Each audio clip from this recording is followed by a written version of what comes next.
important that we acknowledge that we're not simply saying gospel, gospel, gospel. When we talk about the law gospel distinction, we're emphasizing the gospel, and we would happily say we're gospel centric or something like that. But we're all for emphasizing the law as well.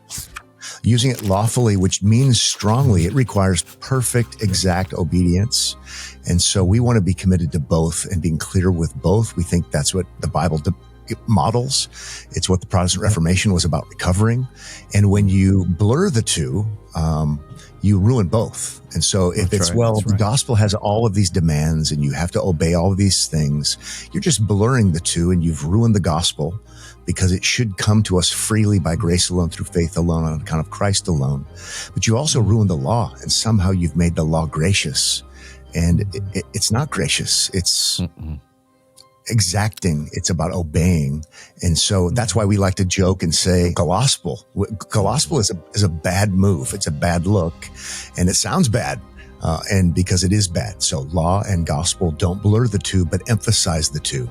I grew up in dispensationalism, went to dispensational college and seminary, and I can remember thinking that I was really upholding the law in my understanding of preaching and teaching, but I really wasn't, in that I made the law achievable in my preaching and teaching. And what it ended up doing is putting an unbearable burden upon me and everyone else that was around, because I thought the imperatives.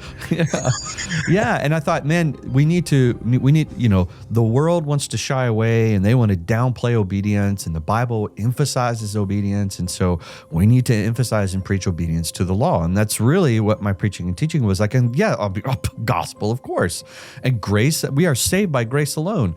But what I didn't understand was I really saw the gospel as means of removal of sin, and it was a half gospel, which is why your book, another plug for Pat's book, Active Obedience of Christ, is a part of the gospel, right? It's a part of good news of what Christ accomplished, not only passively receiving our punishment, but also actively earning our righteousness. So what ended up helping me was that the law got put back where it belonged, where the fence was no longer climbable. I couldn't get over the wall because no one can get that high. When I first understood the concept of the law crushing me, that's when I realized, I have to have the gospel. And there's nothing in the gospel for me to do, because the gospel relieves the crushing blow of the law. That's when Jesus' words, when he says, "Come to me, all you who are heavy laden," I understood what he meant. Like, I feel the weight of the law now. And he kept trying to put the weight of the law, like on the rich man.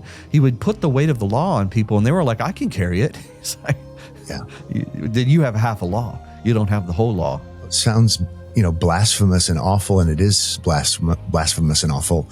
I think Martin Luther, was just told by his mentor again and again, he had all this guilt and, just love God, love God, love God. Luther got to the point where he said, I don't love God. I hate God. I hate him. And yeah, that's terrible. But the reality is, all of a sudden now things are starting to click. Things are starting to make sense, because he really was grasping the fact that he didn't love God appropriately as he must. And that's what led him to desperation, to then eventually see Christ. So that's what made me fall in love with a lot of Reformation theology and writers, was because they would beat you brutally with the law. I mean, just pound you. And then they're like, "Are you done? Are you exhausted?" Great, because now you're ready for the gospel. And the gospel becomes sweet, and you learn to live by the gospel and not live by the law. And when I make statements like that, people think, you're antinomian. It's like, well, no, there's a difference of I walk by faith in Christ and therefore obey, versus I walk by faith in the law because I think obeying the law produces righteousness, right? My faith must be in Christ. And that's why the distinction matters, because if you think about it in this way, I remember the first time I started understanding the covenant of works. And I remember, I wish I knew who the author was. I'd totally give him credit right now.